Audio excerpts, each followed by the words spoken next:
তাজমহলের রং সবসময় কি এমন ছিল? মোটেই না। এই হচ্ছে তাজমহলের পূর্বের অবস্থা, আর পাশেই আছে বর্তমান অবস্থা। দেখে বোঝাই যাচ্ছে যে তাজমহলের রং কিন্তু অনেকটাই নষ্ট হয়ে গেছে। এর প্রধান কারণ হচ্ছে এসিড বৃষ্টি। এইচএসসি কেমিস্ট্রির গুরুত্বপূর্ণ টপিক এসিড বৃষ্টি। এসিড বৃষ্টির প্রধান কারণ হচ্ছে ৩ ধরনের অক্সাইড। আমরা কি জানি সেই অক্সাইড ৩ টি কি, কি? Nitrogen dioxide, sulphur dioxide, sulphur trioxide. এই ৩ টি অক্সাইডই এসিড বৃষ্টির মূল কারণ। তাহলে এই এমসিকিউ এর আনসার ইনশাআল্লাহ আমাদের জন্য খুবই সহজ। কোন গ্যাসটি এসিড বৃষ্টির কারণ? অবশ্যই আমরা বলবো সালফার ডাইঅক্সাইড। এখন দেখো এই গ্যাসগুলো মূলত কিভাবে এসিড বৃষ্টির জন্য দায়ী?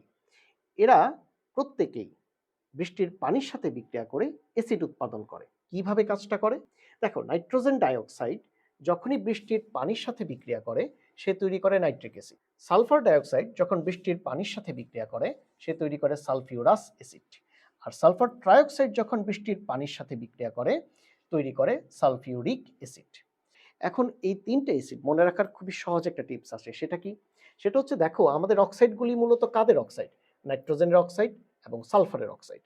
তাহলে নাইট্রোজেনের অক্সাইড যখনই অ্যাসিড তৈরি করে সে তৈরি করবে নাইট্রোজেনের অ্যাসিড, আর অ্যাসিডের নাম নাইট্রিক অ্যাসিড।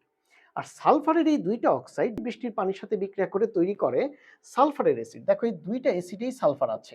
একটা হচ্ছে সালফিউরাস অ্যাসিড আর একটা হচ্ছে সালফিউরিক অ্যাসিড। তাহলে এখন এই কোশ্চেনের আনসার আমাদের জন্য খুবই সহজ। বৃষ্টির পানিতে কোন পদার্থের উপস্থিতি এসিড বৃষ্টির মূল কারণ? এখানে বেশ কয়েকটা অ্যাসিড দেওয়া হয়েছে। আমরা খুঁজে বের করব যে নাইট্রোজেন আর সালফারের কোন অ্যাসিড আছে কিনা। দেখো প্রথম অপশনটাতেই এই যে দেখো নাইট্রোজেনের একটা অ্যাসিড আছে, যেটা হচ্ছে নাইট্রিক অ্যাসিড।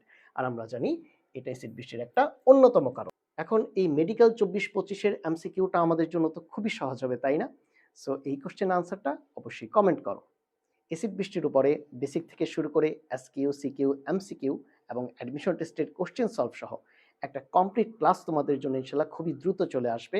আর সাথে সাথে পরিবেশ রসায়ন চ্যাপ্টারের উপরে একটা ফুল প্লেলিস্ট ইনশাআল্লাহ আমাদের ইউটিউব চ্যানেলে খুবই দ্রুত চলে আসছে। সো আমাদের সাথেই থাকো আর এই কোশ্চেনের আনসারটা কমেন্ট করো, ফ্রেন্ডদের মাঝে শেয়ার করো। সবাই ভালো থাকো। আসসালামু আলাইকুম ওয়া রাহমাতুল্লাহ।